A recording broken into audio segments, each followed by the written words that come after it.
দীর্ঘ এক দশকেরও বেশি সময় পর এই প্রথম বিশ্বকাপে ভারত ও পাকিস্তানের কোনো লড়াই দেখা যাবে না। 2026 সালে টি-20 বিশ্বকাপে পাকিস্তান অংশ নিলেও তারা ভারতের বিপক্ষে ম্যাচটি বয়কট করার চূড়ান্ত ঘোষণা দিয়েছে। পাকিস্তান জানে ভারতের সাথে না খেললে তাদের পয়েন্ট কাটা যাবে এবং রান রেটে বড় ক্ষতি হবে, এমনকি নিয়ম অনুযায়ী ভারত না খেলেই জিতে যাবে। তবুও বাংলাদেশের পাশে দাঁড়াতে পাকিস্তান এই ঝুঁকি মেনে নিয়েছে।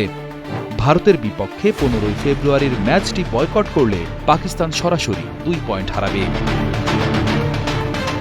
আইসিসি বিগত 14 বছর ধরে ইচ্ছা করে এই দুই দলকে একই গ্রুপে রাখে শুধুমাত্র ব্যবসার খাতিরে।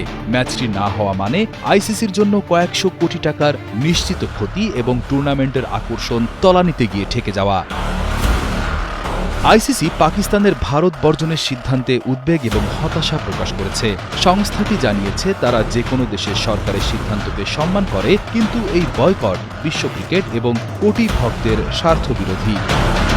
আইসিসি পাকিস্তান ক্রিকেট বোর্ডকে সতর্ক করে মনে করিয়ে দিয়েছে যে বিশ্ব ক্রিকেটে কাঠামোর সুবিধাভোগী সদস্য হিসেবে এমন সিদ্ধান্তের দীর্ঘমেয়াদী এবং নেতিবাচক প্রভাব নিয়ে তাদের পুনরায় ভাবা উচিত।